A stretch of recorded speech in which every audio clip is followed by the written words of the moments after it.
Buenas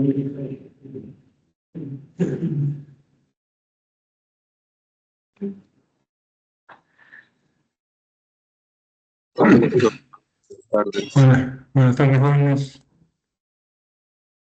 Vamos a dar inicio a la clase de fisiopatología. ¿Me están escuchando? Por favor. ¿No comprendieron? ¿Me escuchan? Sí, doctor. Muy bien, gracias.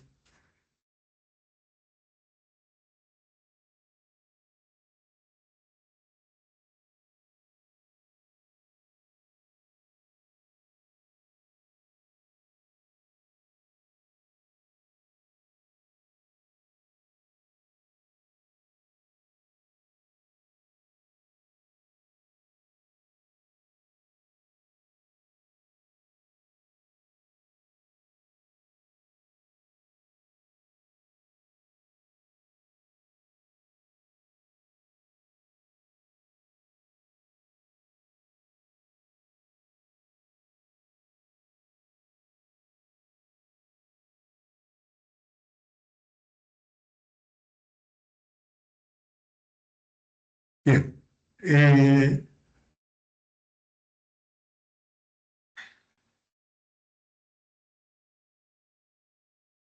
Cuando un sujeto está sano, como podemos ser, creo que todos nosotros, en el transcurso de la vida vamos a tener diferentes procesos patológicos. Estos procesos patológicos van a producir síntomas y signos. Síntomas son lo que uno sentimos, lo que sentimos, y signos son las cosas que se encuentran en el examen clínico. En base a estos signos y síntomas, vamos a elaborar lo denominado síndromes. Eso lo vamos a estudiar el otro año, la elaboración de síndromes. ¿Y qué cosa es un síndrome? Es un conjunto de signos y síntomas, ¿no? Un conjunto de signos y síntomas. Pero eso es lo que de repente ese diagnóstico sindrómico no es suficiente para curar a un paciente. Lo que el paciente necesita es tener un diagnóstico etiológico. Para ponerles un ejemplo, un paciente viene con todas las manifestaciones de anemia. Cansancio, caída de pelo, palidez, uñas quebradizas, etc. Pero ese es el síndrome anemia. Lo que el paciente le interesa es por qué es anemia, para poderla tratar. Entonces estamos aquí, ¿no? Supongamos que esto sea, aquí en vez sea anemia. Lo que interesa aquí es por qué la anemia. Y si ustedes me permiten, la anemia puede ser porque la fábrica, o sea, la médula ósea roja, no funciona. O esa fábrica está bien, pero no tiene insumos. Y en el otro lado puede ser que todo está bien, la fábrica, los insumos, pero se pierde en demasía la sangre. Por ejemplo, las damas que me escuchan pueden tener metrorragia, o sea, su menstruación no es el tiempo normal, sino sangran más de lo que debería. O nuestro paciente tiene parásitos intestinales hematófagos que se alimentan entonces de sangre, ellos se consumen la sangre. Entonces nuestro deber es ver cuál de estas causas es la de la anemia para poderla combatir. Entonces una vez, para tener ese diagnóstico etiológico, entonces nos valemos de los denominados exámenes complementarios, que son los exámenes ya sea de laboratorio clínico o de imágenes. Laboratorio clínico o imagen. Esta ayuda nos va a permitir tener un adecuado diagnóstico etiológico para dar un tratamiento. Y el tratamiento puede ser, pues, debe ser pues, para recuperación, ¿no? Y no a este otro extremo. pero lamentablemente también pues es así, ¿no? En fisiología de la respiración vamos a describir los denominados procesos o alteraciones fisiopatológicas. Procesos o alteraciones fisiopatológicas. Y estas tres que se dan, están aquí, que acaban de aparecer, pueden ser obstructivo, restrictivo, vascular. Entonces ahora vamos a tratar de que ustedes conceptualicen estos términos, ¿no? Obstructivo, restrictivo y vascular, y que no lleguen a esta etapa denominada de insuficiencia respiratoria. No lleguen a esa etapa. Obviamente, contra más temprano cojamos alguna enfermedad, entonces va a ser mejor para el paciente.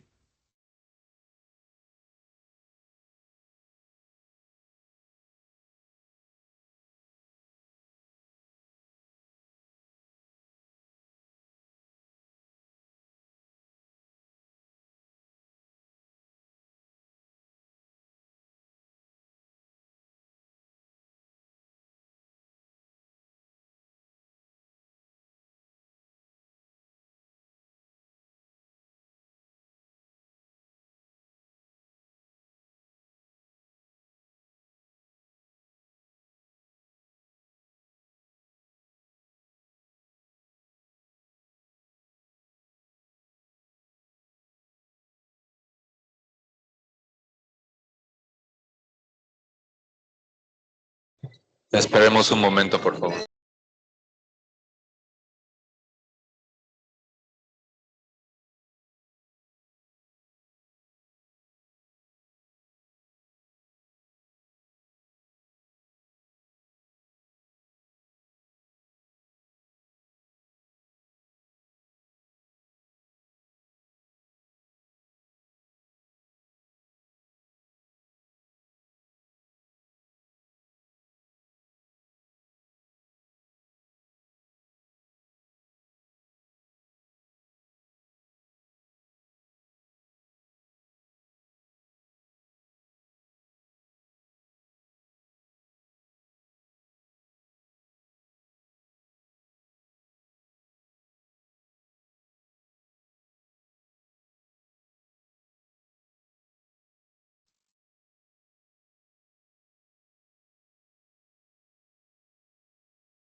¿Se ve? Delegado, ¿se ve?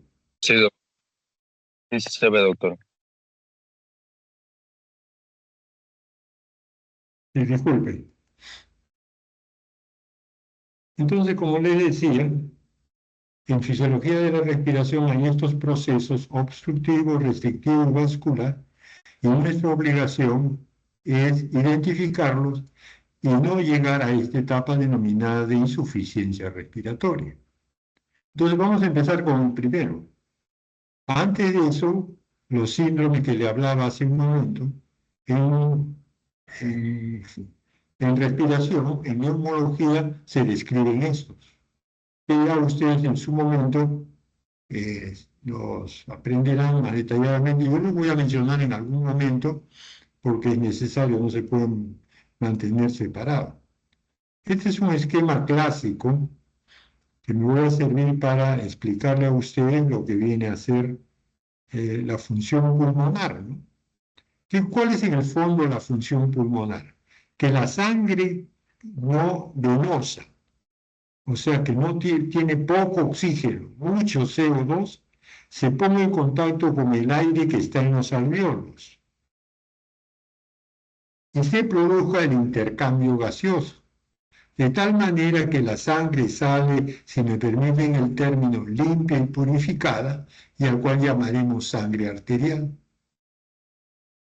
Entonces el equilibrio entre estos factores va a hacer de que la sangre que tengamos sea una sangre apta para recorrer todo el cuerpo, distribuyendo oxígeno y recogiendo CO2.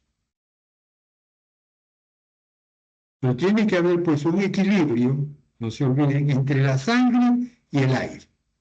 Sangre y aire a través de esta pared que está acá, que sería la membrana alveolo capilar. Esto es un capilar, representa un capilar, y esto representa un alveolo. Esto es un compartimento que contiene aire, y este es un compartimento que contiene líquido, que es la sangre. Esta membrana, que es semipermeable, separa ambos compartimentos. Entonces, el primer problema que vamos a mirar ahora es el problema de qué cosa es obstructivo. Y mi flecha está señalando aquí un bronquio, ¿no? ¿Qué significa eso? El bronquio, en este pulmoncito fisiológico del cual hablamos el año pasado, se caracteriza pues, porque esto es la reunión de alvéolos. ¿Y esto qué cosa es? La reunión de lo que llaman las vías aéreas. En este esquema de Netter, las vías aéreas lo dibuja él desde la glotis hasta los bronquiolos terminales. Otros consideran también las fosas nasales, que aquí no está representada. Y la parte esférica va a representar el resto, que viene a ser los bronquiolos respiratorios, los sacos alveolares y los alvéolos pulmonares, que representa toda esta parte esférica de este pulmoncito fisiológico. Por lo tanto, como dije aquí, esta parte de aquí representa la tráquea hasta los bronquiolos terminales. En este otro esquema representaría pues la tráquea, que es la división 0, hasta más o menos la división 16, que corresponde a los bronquiolos terminales. De ahí para adelante viene a ser toda la zona, que aquí el autor lo llama zona de transición al principio, y respiratoria. ¿Qué cosa queremos entender con la zona de respiratoria o de intercambio gaseoso? Viene a ser pues la zona en que el oxígeno va a pasar del alveolo hacia la sangre. Y el CO2 producido por los tejidos de la sangre hacia los alveolos para ser expulsado a la atmósfera. Entonces, una de las funciones de las vías aéreas es la de conducción. Y la función del resto de esta parte que les señalé es la de hematosis o intercambio gaseoso o respiración externa, así se llama. Miren ustedes, mientras que la tráquea es una tráquea que tiene un acumulado del 1.7% del aire que tenemos en el pulmón y que tiene 1.8 centímetros de diámetro, hasta cuando se divide todo esto en alvéolos que miren ahí, ¿cuántos alvéolos? 300 millones de alvéolos. Y que si estiramos estos 300 millones de alvéolos, ocupan una superficie de 80 metros cuadrados. O sea, imagínense un terreno que tiene 10 por 8. Pero las vías aéreas no solamente conducen, sino como aprendimos el año pasado, también humedecen el aire, la temperan, o sea, si está frío, la calientan a 37, si está caliente, la van a bajar a 37 y le van a quitar todas las impurezas. Estas 4 funciones. En cambio, la hematosis solamente es una, el intercambio gaseoso. ¿Qué cosa es resistencia a la corriente de aire? Miren, anatómicamente las vías aéreas es muy heterogénea. Una tráquea mide 18 milímetros y los bronquiolos terminales 0,7. O sea, va yendo de un tubo grande a un tubo pequeño. Es una ramificación irregular. No es dicotómica ni simétrica. La luz no necesariamente es circular. Los cambios pueden ser, o sea, de pasar de un tubo grueso a un tubo delgado, puede ser rápido o lento. Y esto puede ser, deberse, puede ser acción del sistema nervioso vegetativo o químico. Además, después, al ser un tubo orgánico, tubo flexible, distensible, extensible y comprensible. ¿No? Eso es lo normal. ¿Qué cosa es resistencia? Para entender bien claro esto. Dificultad que ofrece el continente al paso del aire. O sea, la dificultad que ofrece las vías aéreas al paso del aire se llama resistencia. Igualito sucede con la presión, con la sangre. La sangre cuando pasa por los vasos, la sangre le ofrece una resistencia al paso. Tal es así que, como ya estudiaron cardiovascular, la resistencia que ofrece un vaso al paso de la sangre se registra en la presión diastólica. La presión arterial diastólica representa la resistencia de los vasos al paso de sangre. Y este factor es inverso. O sea, si el tubo es más grande, la resistencia es menor. Si el tubo es más delgadito, la resistencia es mayor. ¿Qué pasa en los estados patológicos? Cuando hay congestión, edema, infiltración, taponamiento parcial o completo, cohesión, etc.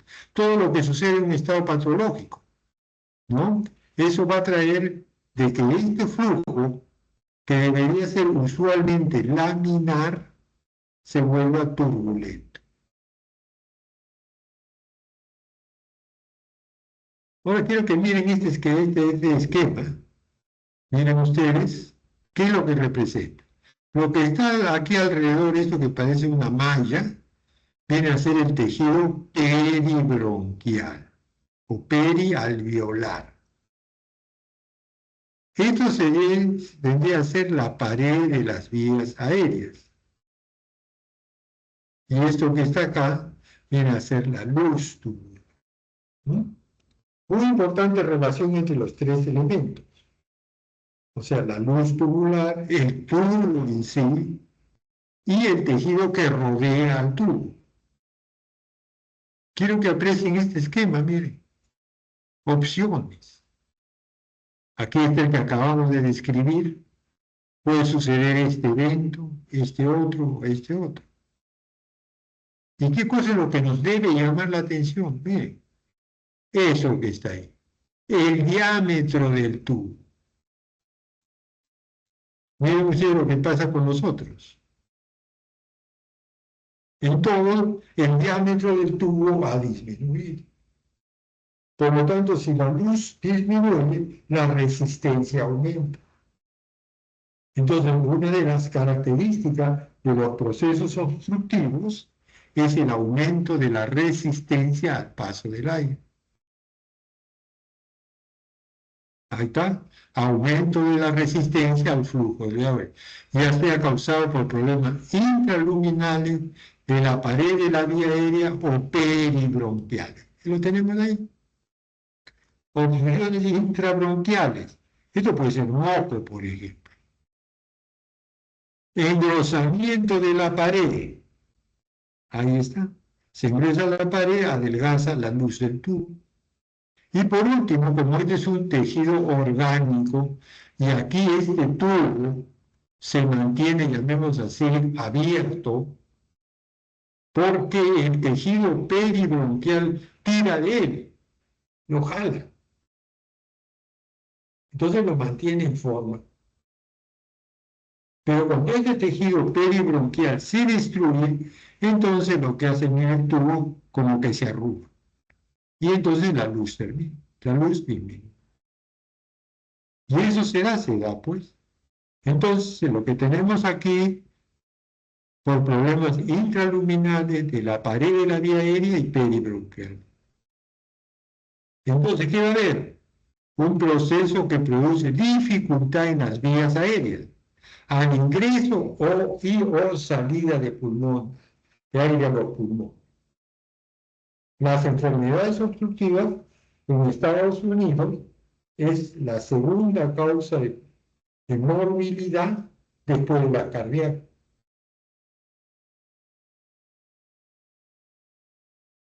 Muy importante esto. Volvemos a este esquemita que lo conocemos y aquí tenemos pues trastornos intraluminales. Y por estos trastornos intraluminales pueden producir obstrucciones parciales o totales. Por ejemplo, parciales tenemos exceso de secreción, como sucede en la bronquitis crónica, agudo edema del pulmón, inspiración de sustancias extrañas. Y obstrucciones totales, por ejemplo, un cuerpo extraño, pues grande, que obstruye por una tráquea.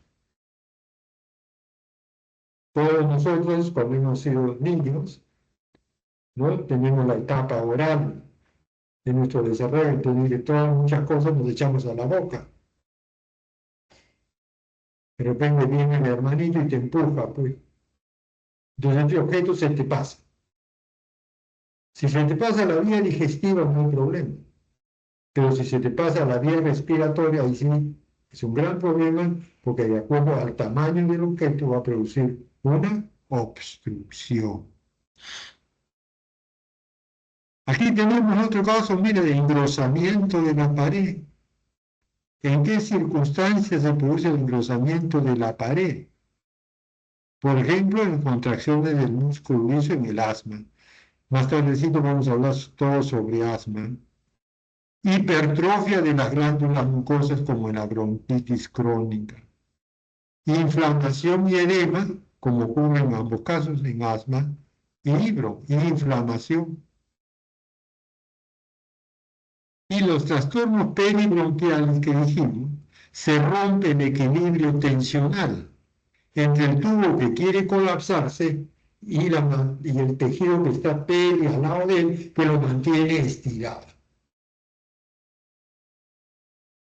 En estas circunstancias tenemos, por ejemplo, destrucción del parénquima. Aquí, por ejemplo, vamos a ver en el enfisema.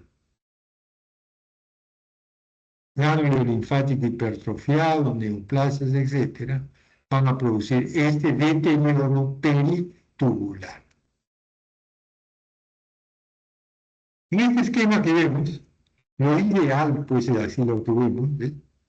Es de que la cantidad de aire que entra hacia los alveolos sea la suficiente para oxigenar la cantidad de sangre que pasa por dichos alveolos.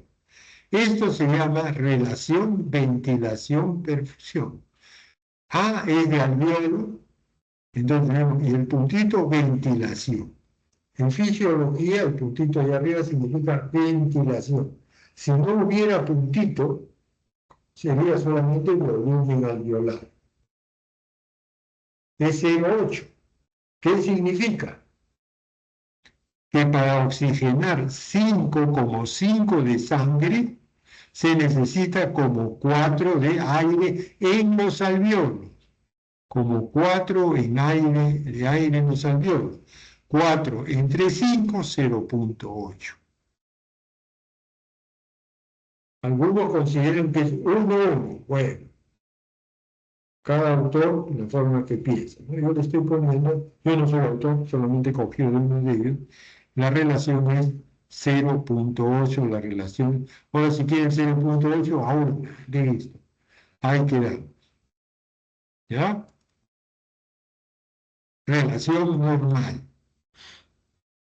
¿Qué cosa es en las alteraciones obstructivas lo que se llama enfermedad pulmonar obstructiva crónica? EPOC.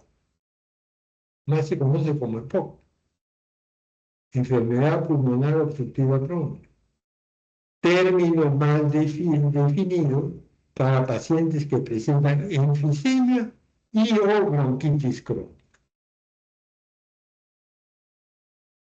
Entonces, si alguien le dice a usted, parece que tiene poco, Eso significa lo que está ahí. Ah, caray, puede tener bronquitis crónica o enfisema. ¿Qué lo caracteriza? La disnea. ¿Qué disnea? La sensación de falta de aire, que dura muchos años y postcrónica. Poca tolerancia al ejercicio, se cansa rápido. Físicamente se va a ver a los pulmones hiperinsuflados, o sea, como tener siempre el pecho extendido, ampliado. Y obviamente hay una alteración del intercambio gaseoso. Alteración del intercambio gaseoso.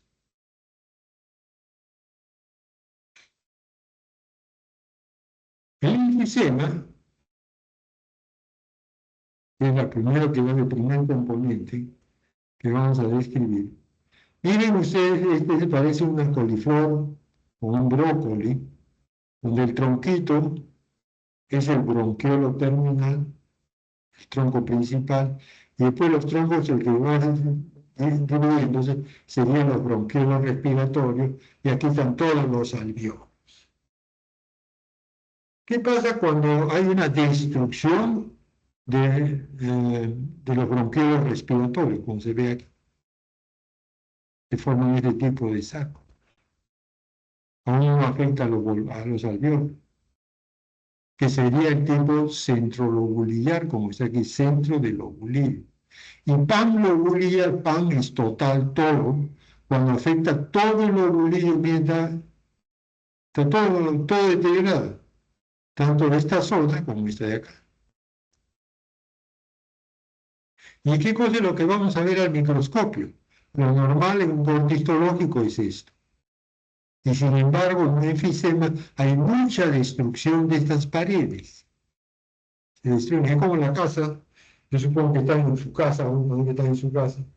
Y bueno, las paredes interiores empiezan las destruyen. Entonces va a quedar toda una habitación pues gigante, pero que no está separada. Los baños, el dormitorio, el comedor, todo está ahí al aire, sin separación. Eso es lo que sucede así, porque las paredes han sido rotas. Miren ustedes, esto es normal, y esto no es lo que sucede. Entonces, ¿qué cosa es el enfisema? Uno de los componentes del EPOC. Distensión de los espacios aéreos distales al bronquiolo terminal. El bronquiolo terminal, empieza el bronquiolo respiratorio, está distendido a partir de ahí. Destrucción de sus paredes, como ya vimos hace un momento. La pared del frente, imagínense que se cayó y se derrumbó.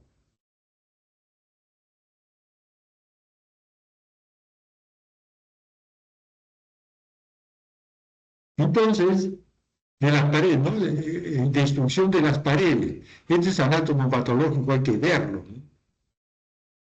En el paciente uno lo presume. Hay el tipo centrolobulillar, como lo que vimos anteriormente, ¿no? Centrolobulillar y panlobulillar, el otro lado, panlobulillar. La primera tiene tendencia a presentarse en los vértices. Aquí está, el centrolobulillar. Versus el panlobulillar, que tiene la destrucción de todo el lobulillo, que tiene que presentarse en las bases. Acá. Ahí está. Centro lobulillar en el vértice, panlobulillar en las bases. Y la cuestión, cuando es grave, pueden coexistir, ¿no? Pueden coexistir. Pero cuando se destruye una pared, miren ustedes, una pared alveolar estamos hablando, ahí por ahí cruzan los vasos. Entonces esos vasos tienden a ser destruidos. Y la sangre que iba por ahí, ¿qué pasa? Tendrá que buscarse por otro sitio donde va. Eso va a traer congestión en los vasos operativos. Pero para mover la sangre dentro de estos vasos se necesita más presión. Para mover la sangre. Entonces va a haber una hipertensión en la arteria pulmonar. En el enfisema es por la destrucción del lecho vascular. ¿Por qué hay más hipertensión? Porque hay una vasoconstricción hipóxica. Entonces, entonces el vaso disminuye su luz por la hipoxia, disminuye la luz, va a tener que aumentar la presión para mover la sangre en ese tubo. Puede acompañarse de la retención de CO2, o sea, de una acidosis respiratoria que también favorece la hipertensión. Y por último, una reacción fisiológica normal es que cuando existe baja de presión en el organismo, como los tejidos mandan oxígeno, entonces va a haber mayor cantidad de glóbulos rojos. Esto hace que la sangre sea más espesa. Y eso lo vivimos con la gente de la sierra. Muchos de ustedes, no sé cuántos de ustedes, podrían haber nacido y vivido en la sierra. Yo, por ejemplo, yo soy un serrano huancaíno. Yo he vivido allá, nací y viví 16 años. Entonces, en esa época que vivía allá, mi sangre, comparativamente con un chico de mi edad en Lima, yo tenía mucho más hemoglobina y hematocrito. Por lo tanto, mi sangre era más espesa, que es lo que yo tengo. Mayor viscosidad de la sangre. Mientras el niño de mi edad, por ejemplo, en ese época, 10 años, de repente tenía una hemoglobina de 13 o 14 aquí en Lima, yo tendría posiblemente en local 17, 18. Por la cuestión, y esto es normal, esto es una respuesta normal a la disminución de oxígeno ambiental. Pero aquí, pues, por un problema patológico, destrucción de los vasos, ¿no? Como ocurre todo esto y aumenta la presión para mover la sangre en el pulmón dañado, el pulmón, el ventrículo derecho tiene que trabajar más. Entonces se va a hipertrofia del ventrículo derecho, para poder bombear sangre hacia los pulmones. O perdón, para poder volver circular directa y poder enviarle la sangre a los pulmones. Hay que tener en cuenta que los vasos en la sangre están pues disminuidos en cantidad y casi cerrados. Pero el aumento de la presión en el ventrículo derecho hace que la válvula auriculoventricular de repente ya no cierre bien, se vuelva insuficiente. Entonces la presión ejercida por la aurícula derecha para impulsar la sangre por la arteria pulmonar también se escapa, entre comillas, por la válvula auriculoventricular derecha. Y entonces produce lo que está ahí. La vena yugular se ingurgita porque hay menor presión y eso trae como consecuencia también en todo el resto venoso edema que está ahí. Edema e ingurgitación yugular. ¿Por qué problema? Por una insuficiencia de la válvula auriculoventricular derecha. En este esquema que también ustedes lo conocen, entonces vamos a tener, pues cuando la pared se ha adelgazado de un vaso, entonces ya no va cantidad suficiente de sangre a este vaso.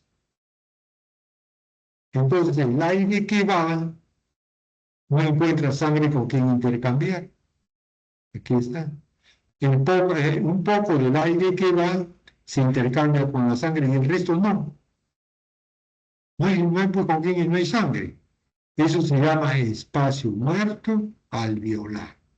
Espacio muerto alveolar, ¿no?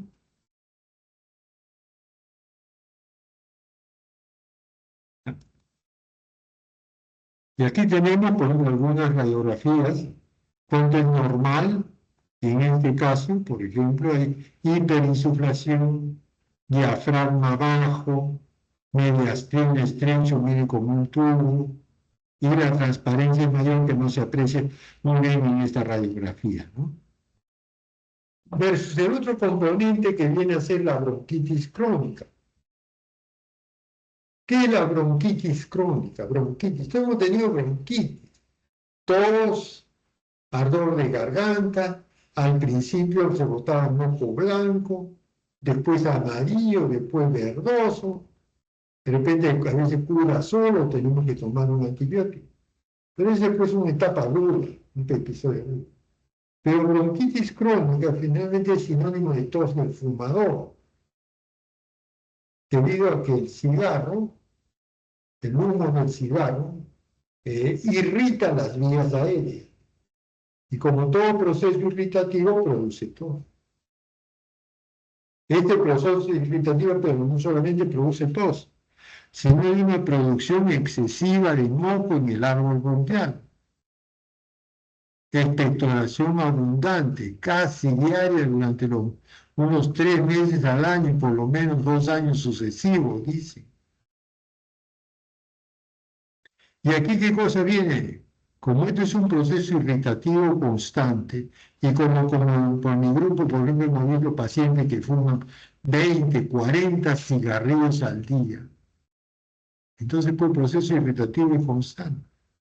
Esto trae como consecuencia hipertrofia de la glándula mucosa de los bronquios grandes. Eso lo vamos a ver dentro de un ratito. Y la cantidad del exceso, hay una excesa cantidad de moco, que a veces puede ver tapones semisólidos. Parece como un pequeño corcho.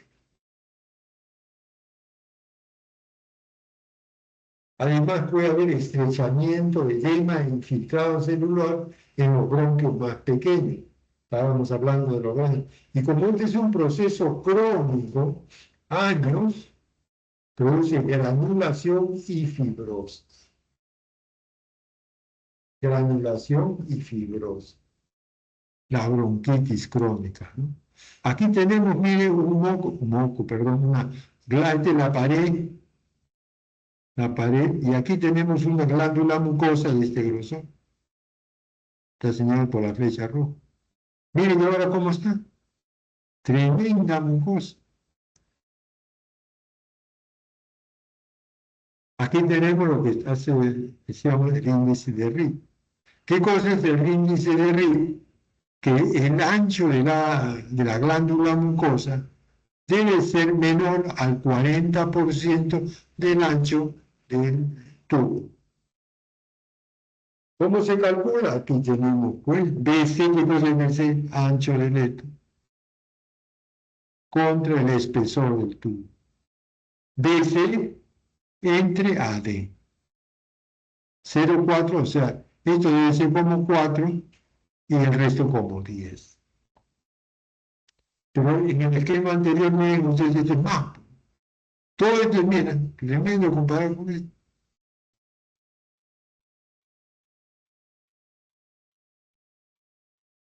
Y aquí se va a producir este otro fenómeno. Aquí, según este esquema, la sangre va igual para ambos lados, ambos pulmones. Pero en este lado, el aire, aquí miren, por este problema de moco y todo lo que hemos descrito, hay una disminución de la luz, por lo tanto hay poco aire para acá. Si hay poco aire para acá, este poco aire solamente oxigena un poco de la sangre que está viniendo. Y la mayor parte, el resto de sangre, o sea, oxigena bien, pero sobra aire.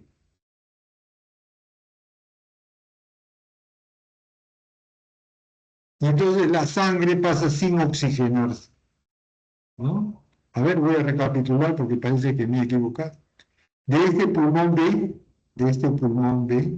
el poco aire que pasa sirve para oxigenar un poco de la sangre que va, por eso es limpio.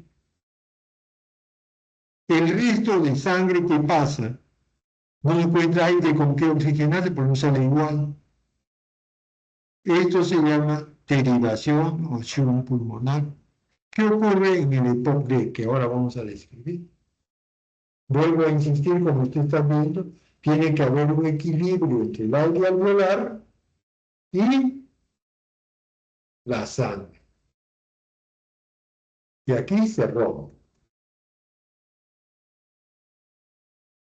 Este es un test que han hecho ustedes el año pasado en fisiología, con el doctor Gruber Gallardo, que es una espirometría, medir la respiración. Nosotros tenemos estos clásicos espirómetros, donde pues aquí está uno de ustedes conectado, respira aire de la campana, toma aire de la campana y lo bota a la campana. Cuando toma aire de la campana desciende, el lapicito sube, el pulmón exude. Entonces marca hacia arriba. Cuando usted expira, bota aire, y la campana sube, el lápiz baja. Entonces la inspiración hacia arriba, la expiración hacia abajo. Oh, perdón. Entonces, eso es lo que vemos en los espirogramas. Cada vez que la línea está arriba está inspirando y cada vez que baja está expirando. En este esquema, todo es la capacidad vital total. Capacidad vital. ¿Y yo cuánto puedo botar en el primer segundo? O sea, bueno, no puedo hacer esto, ¿no? Lleno bien el pulmón de aire y boto, ¿no? Ese hecho se mide y se ve cuánto se bota en el primer segundo. Vamos a ver. Aquí está. Inspiración, inspiro, expiro. Inspiro, expiro. Inspiro, expiro. Aquí, por ejemplo, voy a inspirar, ¿no? Bien. Bien, lleno mis pulmones. Espera un ratito, bote. ¿Cómo se llama esto? El aire que yo boto desde que mis pulmones están llenos hasta que boto el último conchito, todo ese volumen de aire que estoy botando se llama capacidad vital.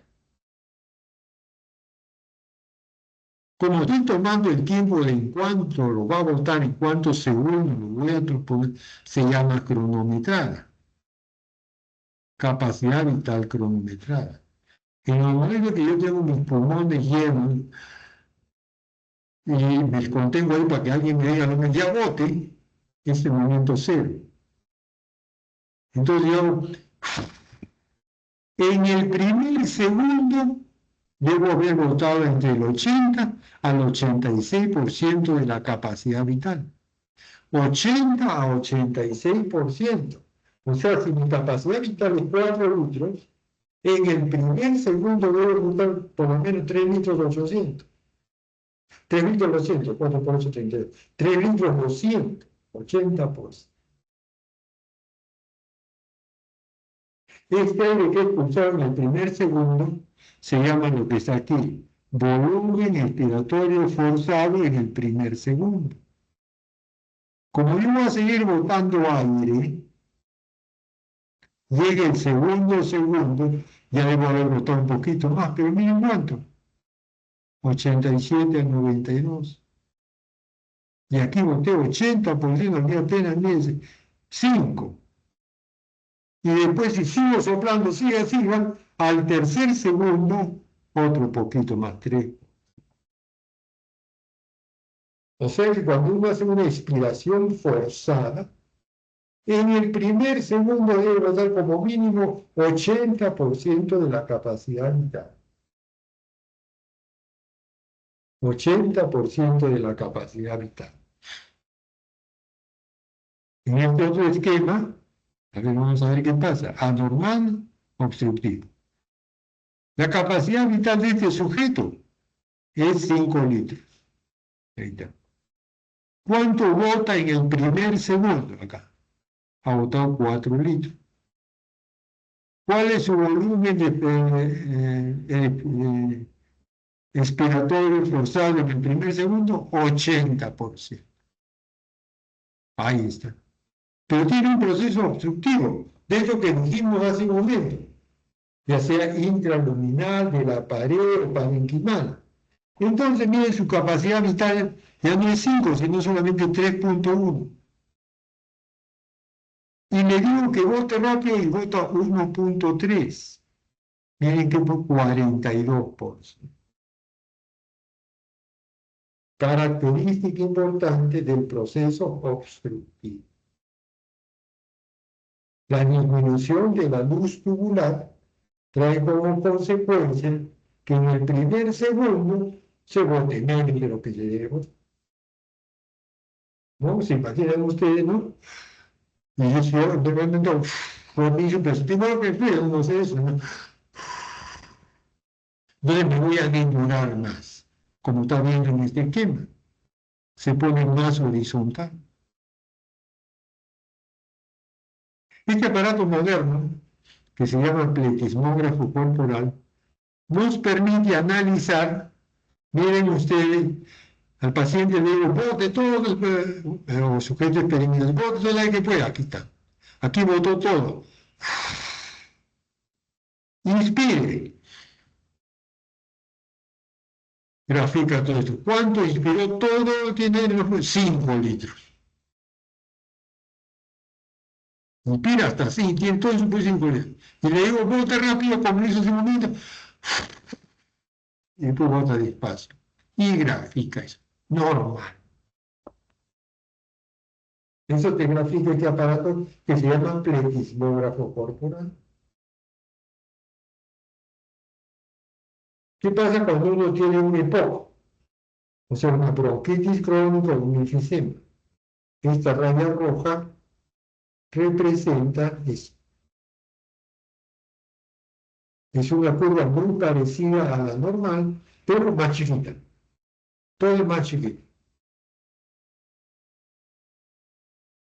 Versus las reducciones de vías superiores, Por ejemplo, un cáncer de laringe, que provoca obstrucción, ¿no? De laringe, vías respiratorias altas. ¿Hasta aquí va bien? ¿Me están entendiendo? ¿Se lograron?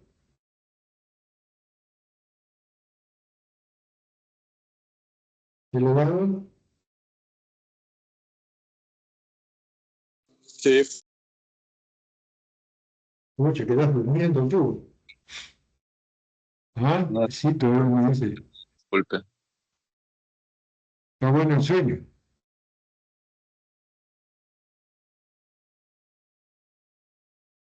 En el proceso obstructivo también se describe lo que se llama gradiente alveolo arterial para el oxígeno. ¿Qué significa eso? Una gradiente entre el alveolo, vamos a regresar a un pulmón de estos, a ver. ¿Qué significa gradiente alveolo arterial aquí? O sea, entre el oxígeno que existe en los alveolos y el de la sangre nunca es igual. Normalmente no es igual. Obviamente a través de esta pared el intercambio debería ser fácil. Debería ser fácil y debería ser que el P de la presión parcial de oxígeno del alveolo sea igual al de la sangre. Pero normalmente no es así. Normalmente no es así, existe una diferencia. Y la diferencia es esto que está acá. A mayúscula es alveolo, A minúscula es arteria. Si no hay la A, es arteria. O sea, arteria se puede escribir con A o sin A minúscula. Alveolo necesariamente tenemos con una A mayúscula. Esta gradiente está definida aquí. Diferencia del PO2 alveolar y de la sangre arterializada, que va por las venas pulmonares, que va por la otra. ¿Y por qué es diferente? Porque las venas bronquiales desembocan en el sistema arterial, Y porque siempre hay pequeñas alteraciones de la relación ventilación. ¿Cuánto es normal? Aquí existe más o menos, a grosso modo, es de 10 a 12 milímetros. Pero aquí hay fórmula, le puse una fórmula para poderla calcular. Las dos calculan más o menos igual. Vamos a suponer que la edad de una paciente sea 40 años, por decir 40 años. Por 21, 40 por 2, 8 va a ser 8.4 más o menos. Más 2.5 sale 11. O sea, la gradiente alveolar arterial para esta paciente sería 11. Estaría dentro del rango. ¿No? ¿Qué pasa en el proceso eruptivo con el intercambio gaseoso? Ya les dije hace un momento que hay una desigualdad entre la ventilación y la perfusión. Acuérdense que el puntito este aquí ve ventilación y este perfusión. Esta desigualdad está aumentada. Eso trae como consecuencia hipoxemia, o sea, baja de cantidad de oxígeno en la sangre con o sin hipercambio. El gradiente alveolo arterial aumenta. Hay un aumento del gradiente alveolo arterial para el oxígeno, lo que les explicaba hace un momento. Y también lo que dije hace un momento, hay espacio muerto. ¿Qué significa espacio muerto? Que hay aire en los alveolos que no encuentra sangre aquí en oxígeno. Se llama espacio muerto. O también hay zonas donde hay sangre y no encuentra aire. Eso se llama shunt pulmonar. Acuérdense que tiene que haber un equilibrio entre el aire y la sangre para que eso sea adecuado. A ver, además hay una vasoconstricción hipóxica. Ya les dije hace un momento que la hipoxia trae como consecuencia vasoconstricción. ¿Qué otra cosa trae? Policitemia. Y por último, cuando hay la descomparación brusca, también puede acompañarse con problemas de CO2. Con problemas de CO2. Retención de CO2, entonces acidosis respiratoria.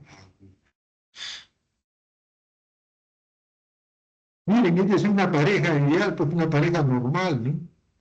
El flujo sanguíneo y la ventilación.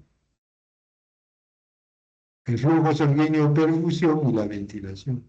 En el EPOC A, miren ustedes, la perfusión va bien, se perfunde bien y buen llegar, pero la ventilación es variable. Aquí hay zonas donde coinciden, entonces aquí pero hay otros sitios donde hay ventilación sin sangre. No hay sangre, entonces se rompe el equilibrio. Y aquí es al revés. En el EPOC-B, que es la bronquitis, por ejemplo, la mayor parte de zonas va bien, la ventilación con la perfusión, pero en otros sitios va sangre y no hay aire. Se malogró.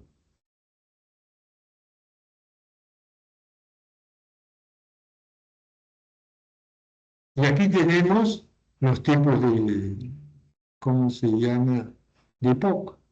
El EPOC-B, que es el clásico, la bronquitis crónica, la que caracteriza al fumador crónico, tiene todas estas características.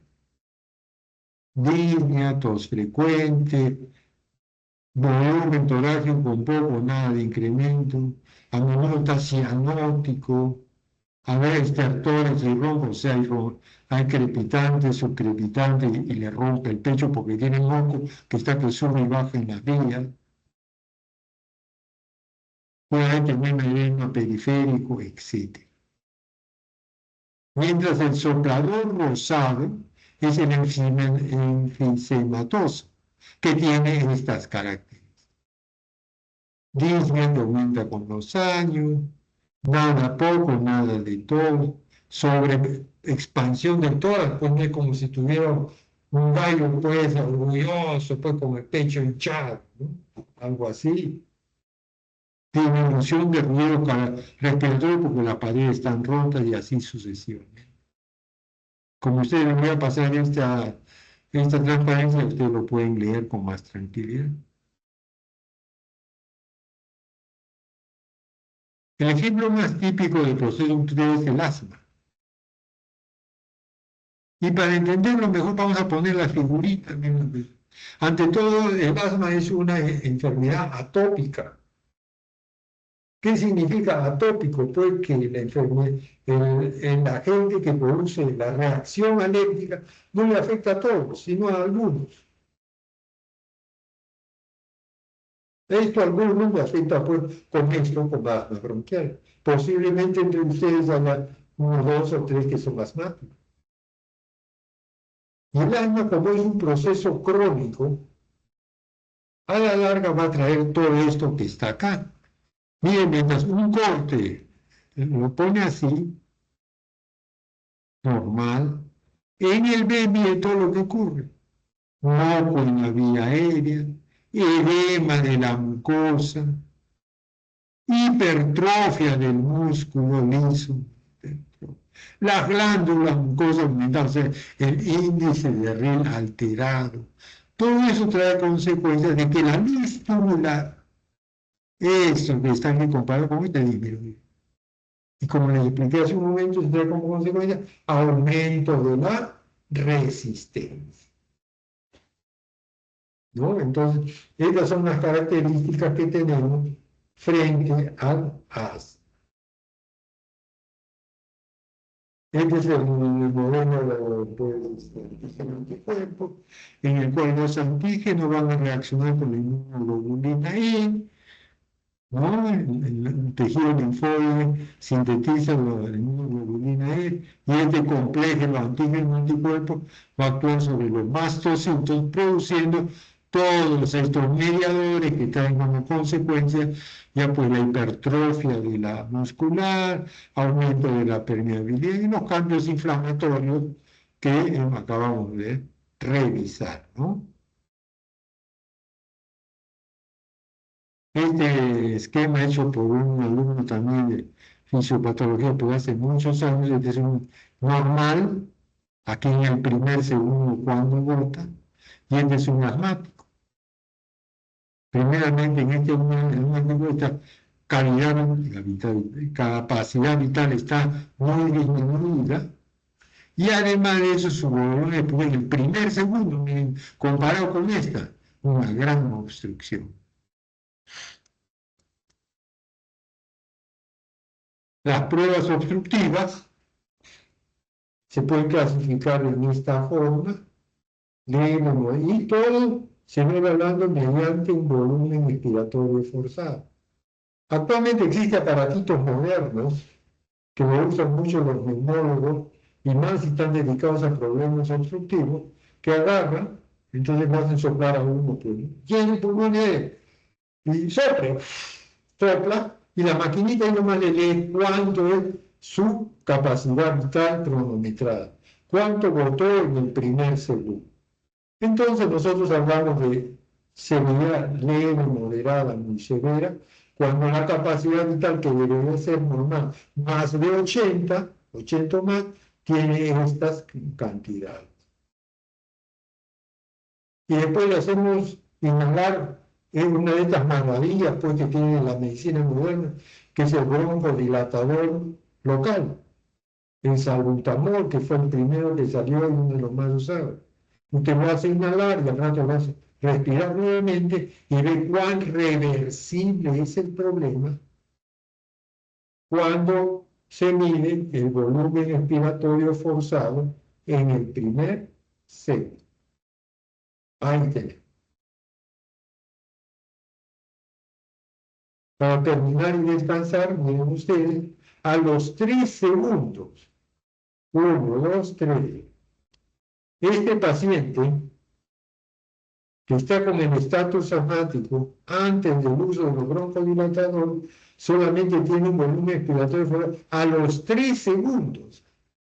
A los 3 segundos, 28.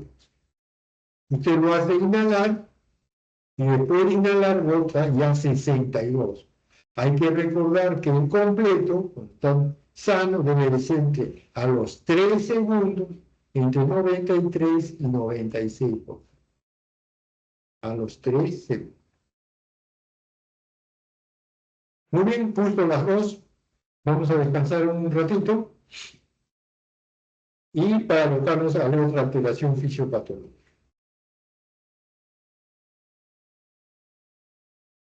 Listo, doctor. Muy bien. En 10 minutos, para que vayan al baño, tomen agua, etcétera, reiniciamos.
¿Aló? ¿Me escuchan? Muy bien.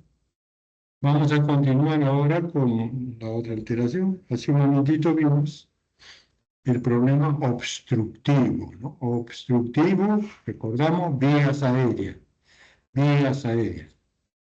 Otros procesos patológicos agarran y ocupan tanto las vías aéreas como la sangre. Todo lo deterioran, llamamos así, ¿no? A eso vamos a llamarlos restrictivos.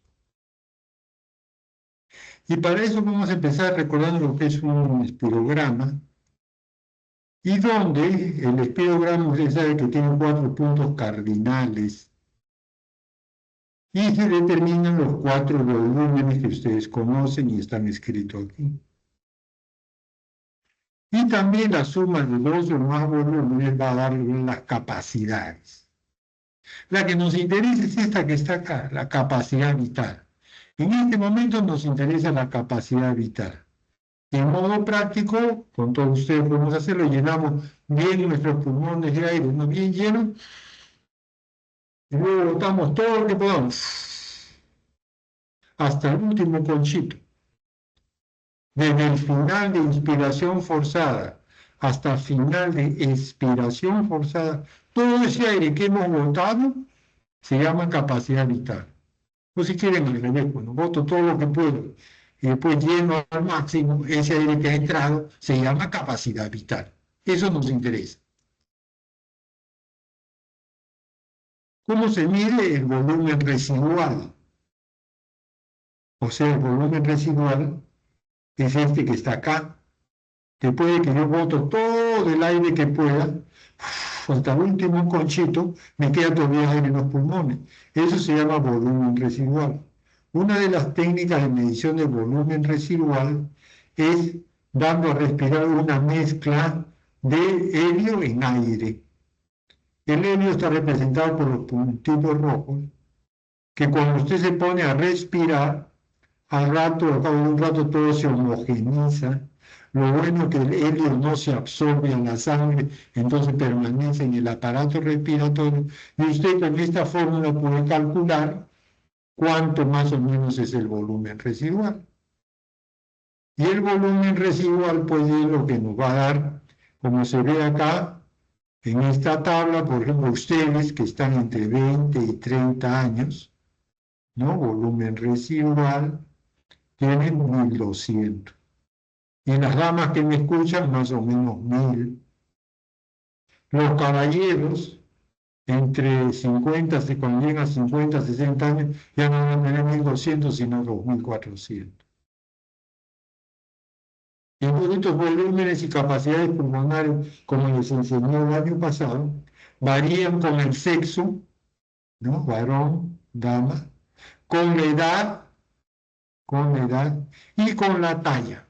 Aquí no está representada la talla, ¿no? Pero son los 3 factores: edad, sexo y talla. ¿Qué es un proceso restrictivo? La expansión del pulmón está restringida. Vamos a suponer que alguien te agarra del tórax y te ajusta el tórax. Tú quieres inspirar y no puedes. Tendrías que vencer a esos brazos que te están, no sé cómo se dice. El otro concepto es que disminuye la capacidad vital a menos del 80% del valor predeterminado. Y ustedes miren cuál es mi valor predeterminado. Aquí hay unas fórmulas, si es mujer y si es hombre. Si es el delegado, varón, por ejemplo, vamos a asumir que no lo tiene, obviamente, tuviera 40 años y mide 1,78 m, aplicando esta fórmula, su capacidad vital sería 4 litros, vamos a redondear 4 litros por poner un número. Y vamos a suponer que le da una enfermedad restrictiva y con el espirómetro le medimos que tiene solamente 3 litros. Ajá, 3 litros, menos del 80%. Y como el cuadro clínico, nunca olvidemos el cuadro clínico, decimos tiene una enfermedad restrictiva. El tercer concepto que tenemos es que el volumen de aire corriente, o sea, que entra y sale de los pulmones, ¿no? Entra y sale, está normal, en volumen normal o aumentado. Y algo que lo distingue de los procesos obstructivos. No hay resistencia en las vías aéreas.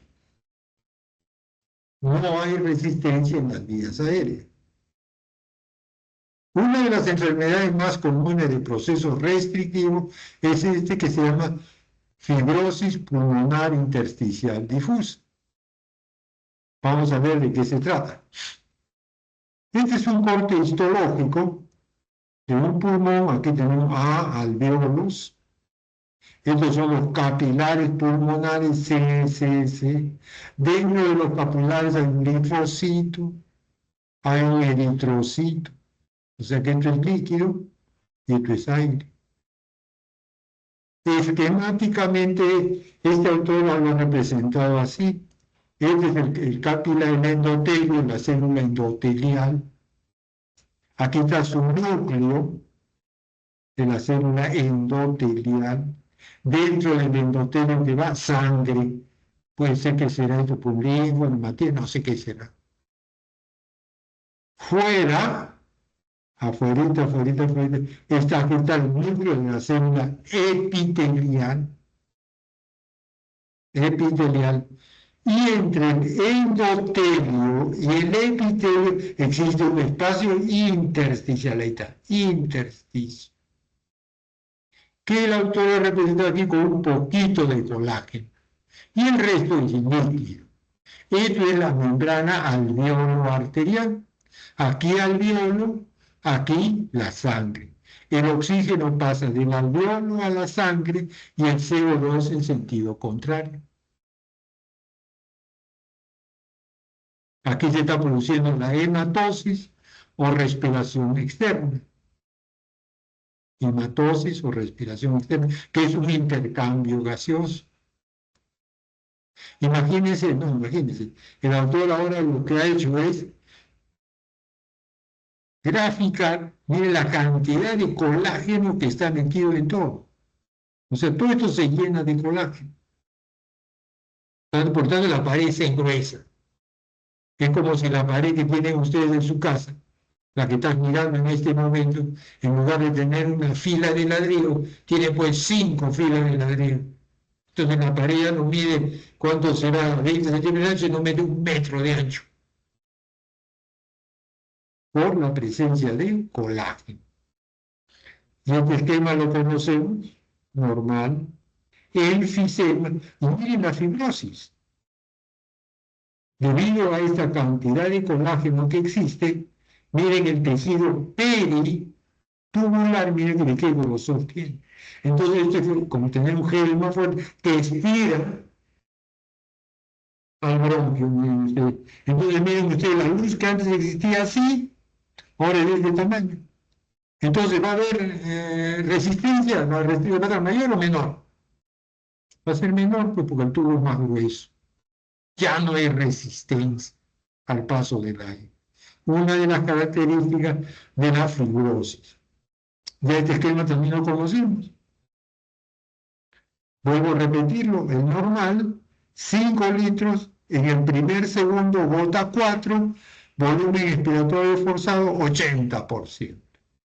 Restrictivo, restricción.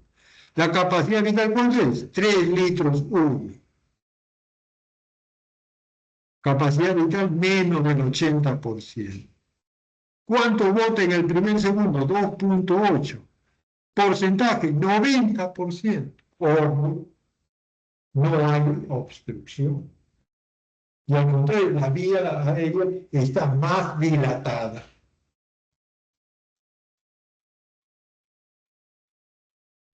Aquí tenemos la capacidad vital disminuida. Y el volumen de aire corriente puede ser normal o inclusive puede estar aumentado.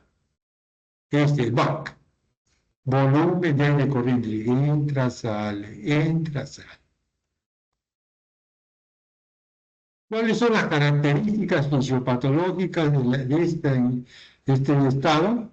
Primero, disnea, respira rápido y superficial, reducción de los volúmenes y capacidades pulmonares, como les dije. El volumen expiratorio forzado, normal o aumentado. Resistencia en las vías aéreas, normal. Normal, si está normal, o ya no hay resistencia, baja la resistencia porque tuvo más grueso. La distensibilidad del pulmón está reducida, pues, porque al tener estas fibras tan gruesas, no tan gruesas, hace que ya la distensibilidad sea menor. La presión intrapleural va a estar más negativa al final de una expiración forzada por el hecho de la distensibilidad. Hipoxemia. Ahora vamos a ver por qué hipoxemia. Y durante el ejercicio también con más razón. El TCO2 está normal o baja y la resistencia vascular aumentada. Pero todo eso lo vamos a analizar mejor con figuritas.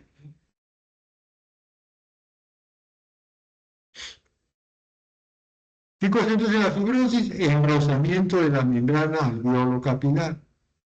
Coeficiente de difusión de la membrana alveolo-arterial disminuido. ¿Qué significa esto? Y qué es lo que nos va a explicar gran parte de lo que tenemos acá. Y vamos a recordar lo que les enseñé en fisiología. Imagínate tú que la pared que tienes enfrente tiene solamente una fila de ladrillo.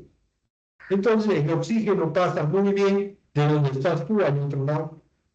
Y el CO2 pasa en sentido contrario también bien. ¿Quién pasa más fácilmente, como les enseñé el año pasado? El CO2. Porque la solubilidad del CO2 es 20 veces más que la del oxígeno. O sea, para pasar el aire en la frente que tú estás viendo, el oxígeno es 20 veces menos capaz de pasar la pared que el CO2. Ahora, imagínate que la pared de frente tiene 10 veces más grueso por la fibrosis. Pero la fibrosis siempre es mayor colágeno, pero también tiene agua. Entonces la solubilidad va a intervenir.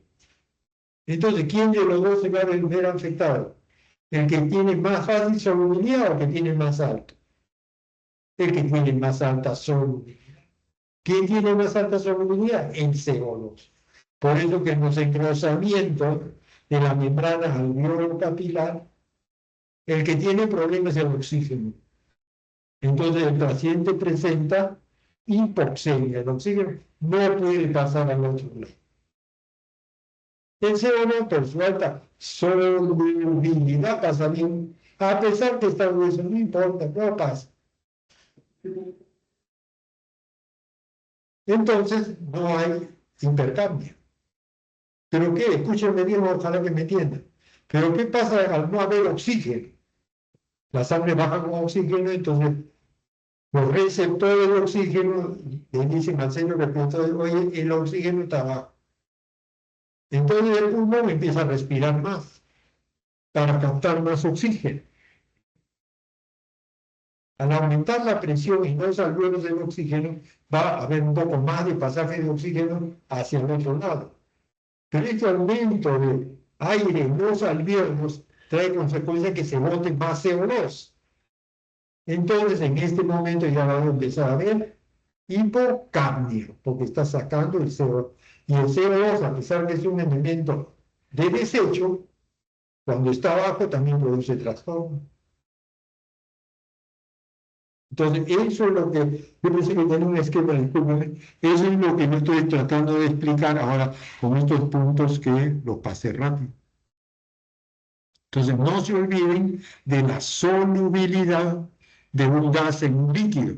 Y la solubilidad del CO2 es 20 veces más que la del oxígeno. Estas enfermedades de fibrosis, tú lo puedes probar con oxígeno puro. Tú, alguien que tiene fibrosis y tiene oxígeno, por ejemplo, en sangre, por decirle 80, tú lo pones a respirar oxígeno puro, mejora. Prueba del oxígeno puro. Pero tú no puedes medir esto. Existe un test en laboratorios especializados donde se da una mezcla de aire con monóxido de carbono. Aire con monóxido de carbono. Entonces, el monóxido de carbono sí tú lo puedes medir. Entonces te puede decir cuán obstruido o cuán fibrosado está tu pulmón.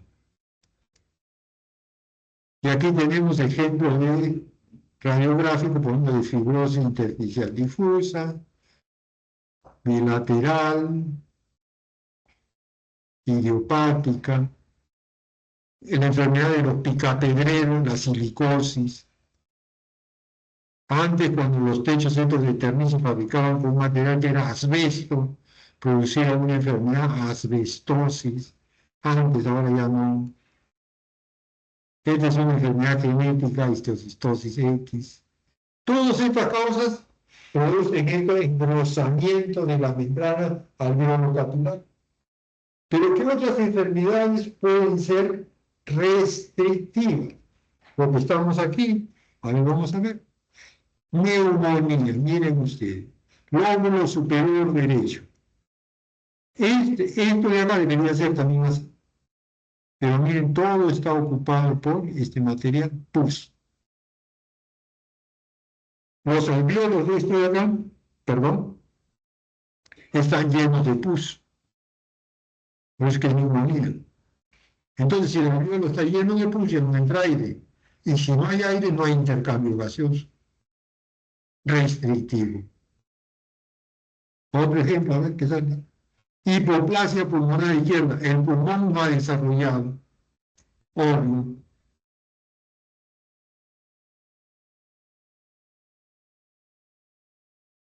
Los enfistemas, bueno, es un poquito más complicado de explicarme para ustedes. Y aquí tenemos los quistes, miren. Estos son dos quistes hidatídicos.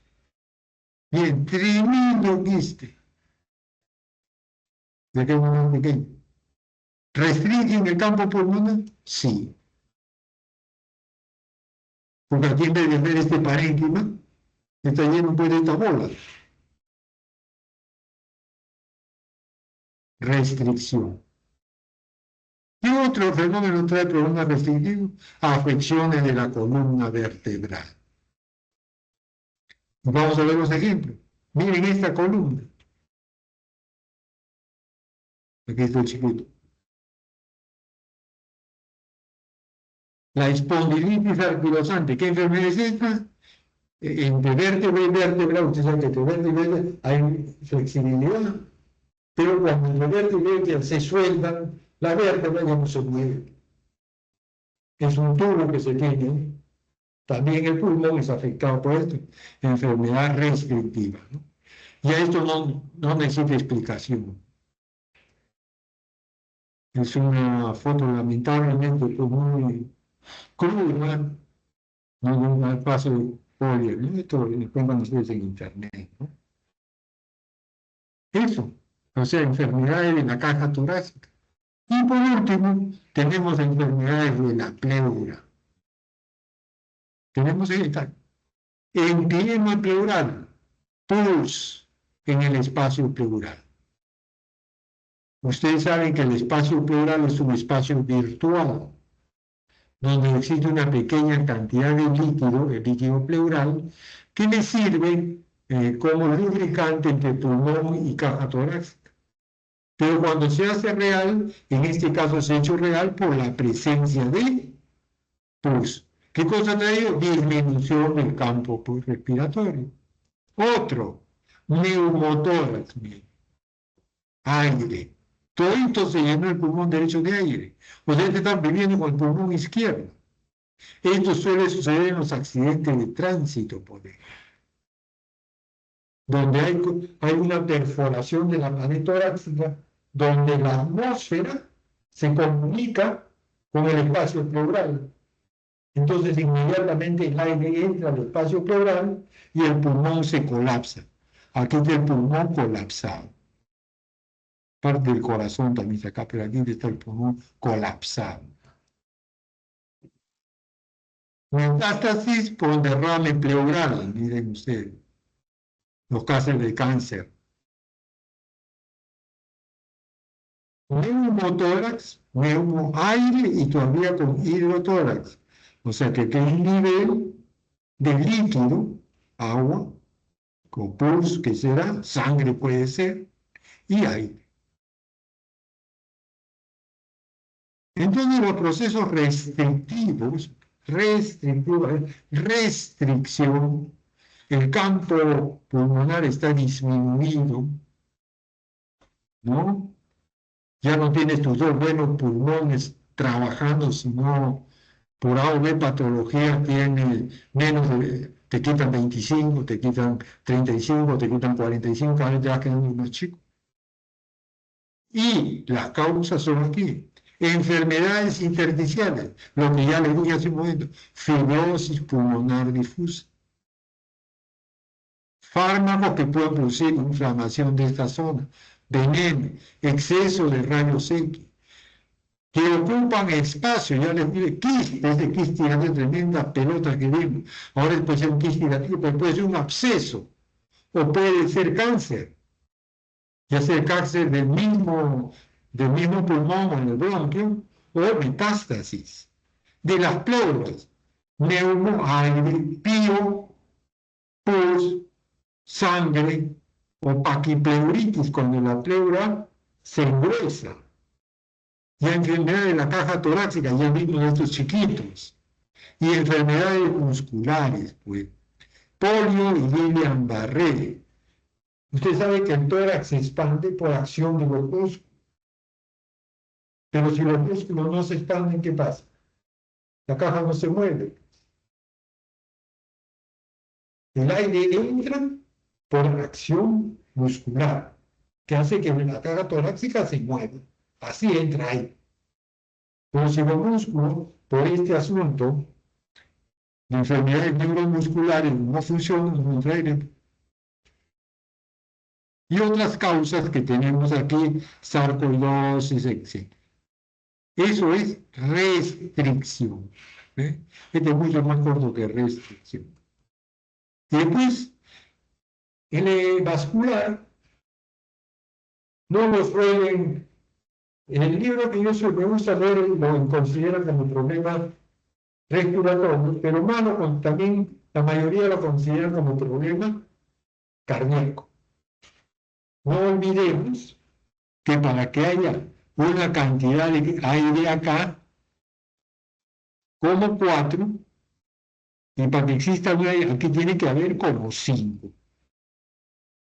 Pero para que aquí haya como 5, el corazón tiene que estar funcionando, porque la sangre que viene por acá, viene impulsada por el corazón.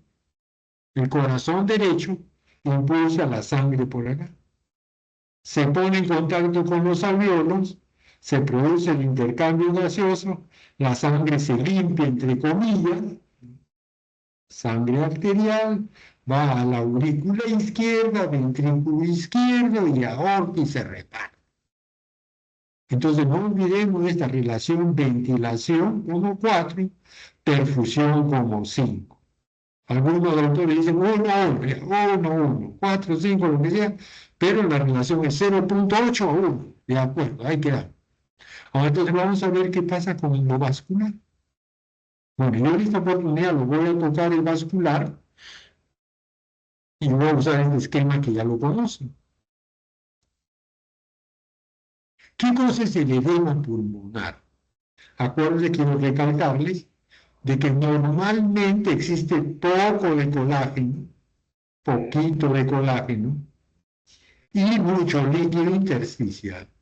Entre el epitelio alveolar, que está aquí afuera, aquí hay aire, y el endotelio capilar. Endotelio, ¿qué cosa hay dentro? Sangre. Aquí se produce el intercambio gaseoso. ¿Qué cosa es el edema pulmonar? Vamos a mirar los ejemplos. Esto es lo normal. Aquí está el intersticio, aquí está el alveolo y aquí está el capilar. Normalmente hay una salida de líquido al intersticio y un regreso. Sale como 10, regresa como 9 y 1 regresa por la linfa. Eso es normal. La ecuación es esta que está acá.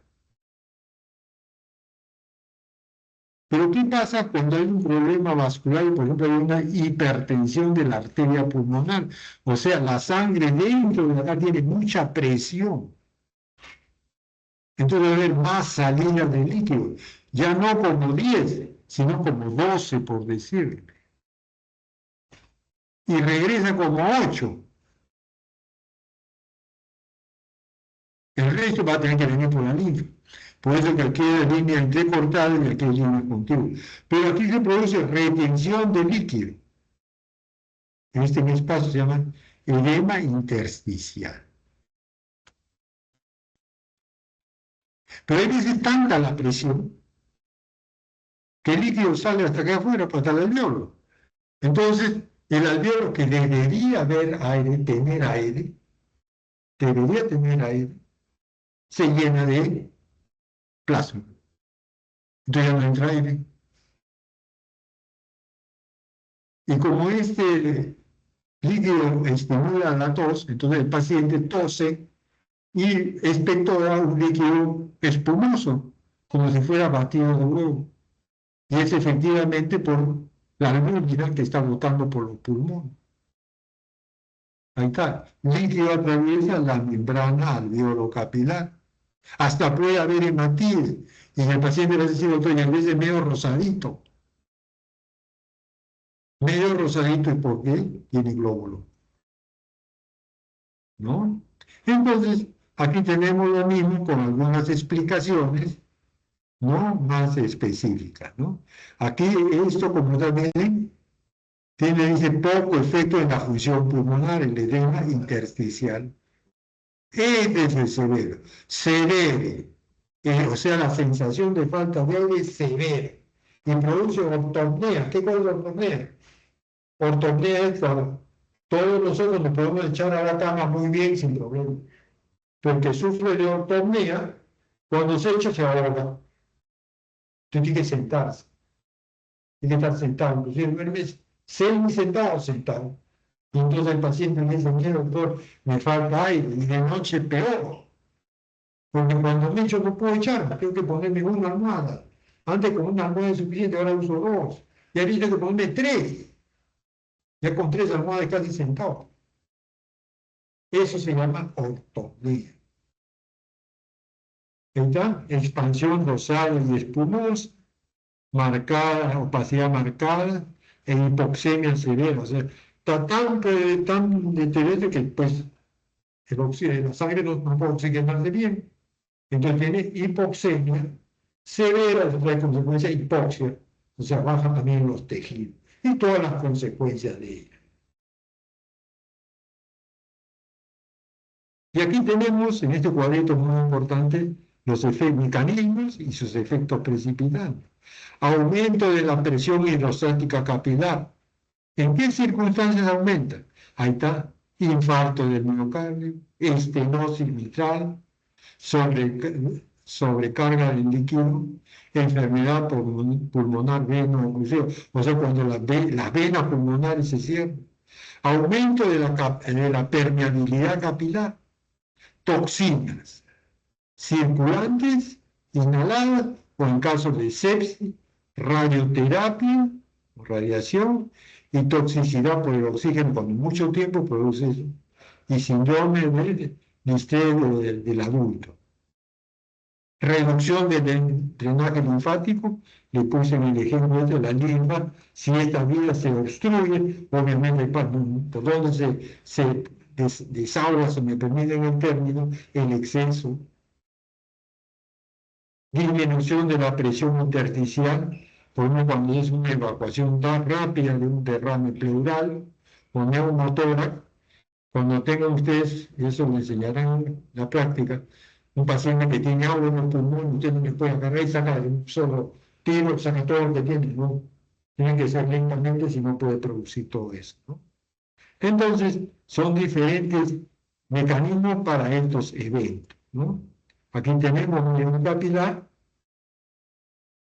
y todo como está edematizado, ¿no?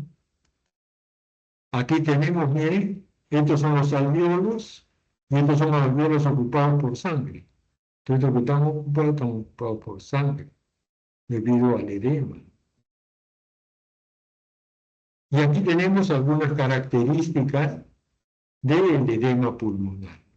Distensión pulmonar disminuida. Claro, si hay mucho líquido que no puede distenderse adecuadamente. Desplazamiento de la curva presión-volumen abajo y a la derecha, es esto que está acá. Ahí está, va a enfermedad de la válvula reumática. Esta que está acá. Fibrosis intersticial, miren, acá está. Normal debería ser acá, desplazado hacia abajo y a la derecha. Aumento de la resistencia de las vías aéreas en los casos que el líquido esté en las vías aéreas. Obviamente, si hay líquido en las vías aéreas, la luz disminuye su volumen y entonces aumento de la resistencia. Y puede haber broncoconstricción por una irritación, ¿no? Por un proceso irritativo. En el intercambio gaseoso, en el edema intersticial no hay mucho problema, ya les dije. Pero en el edema alveolar sí, un gran problema. Y el PCO2 puede estar normal o inclusive bajo cuando hay hiperventilación. Porque cuando ponemos el oxígeno, y lo vuelvo a repetir, en los receptores siguen buscando oxígeno bajo, el receptor le dice al centro respiratorio, oye, hay oxígeno bajo, entonces el centro respiratorio manda al diafragma, no hay, muévete más porque hay falta oxígeno, pues empieza a moverse. Entonces va a entrar más aire, pero al entrar más aire se bota más CO2. Entonces el CO2 puede estar bajo. ¿No? Aquí tenemos algunos ejemplos, edema de gran altitud. Y algo para terminar esta parte, embolia pulmonar, embolia. Émbolo. Un coágulo, por ejemplo, que se forma en la pierna, se desprende, viaja por todo el sistema venoso, cava inferior, aurícula derecha, ventrículo derecho, arteria pulmonar y te tapa una arteria. Dependiendo del tamaño del émbolo, va a ser el tamaño de arteria pulmonar. Eso es embolia pulmonar. No sé si ustedes han tenido oportunidad de ver a algún familiar o alguien que lo van a operar. ¿Qué cosas hacen primero?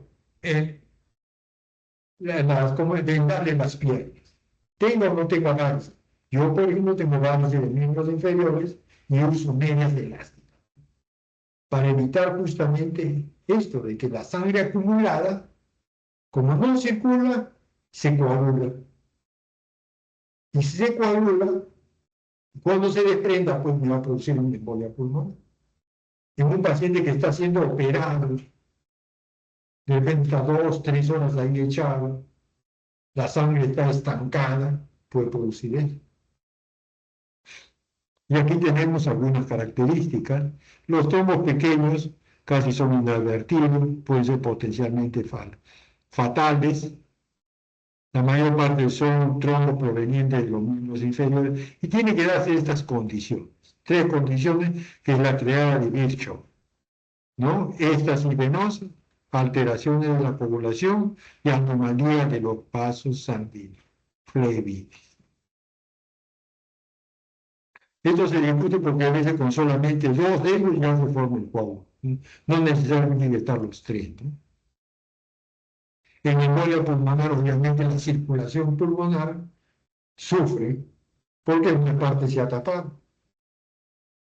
Si es grande la obstrucción, hay hipertensión diastólica, arritmia cardíaca, insuficiencia tricuspide. Puede haber edema pulmonar en zonas no obstruidas. Pero lo bueno es que el émbolo, el sistema fibrinolítico, lo va destruyendo. Al cabo de 3, 4, 5 días, el émbolo se disuelve. Entonces, otra vez, pasa la sangre, ¿bien?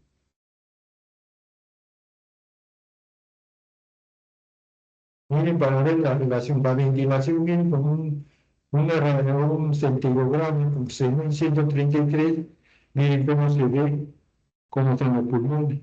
Aquí debería ser igual cuando la perfusión se le pasa albúmina marcada con tecnecio 99. Miren las zonas que no están perfundidas, aquí fundamentalmente. Aquí parece corresponder al corazón. Aquí está el corazón. Pero acá se le falta esta punta que es del aire.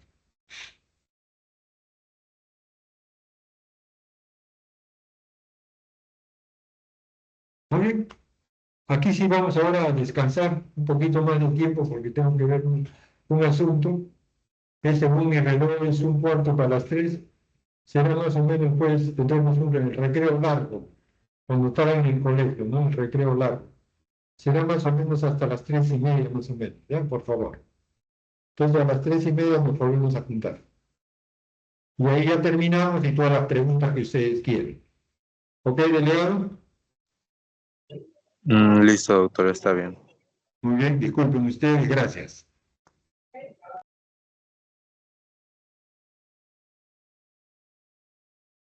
3:30.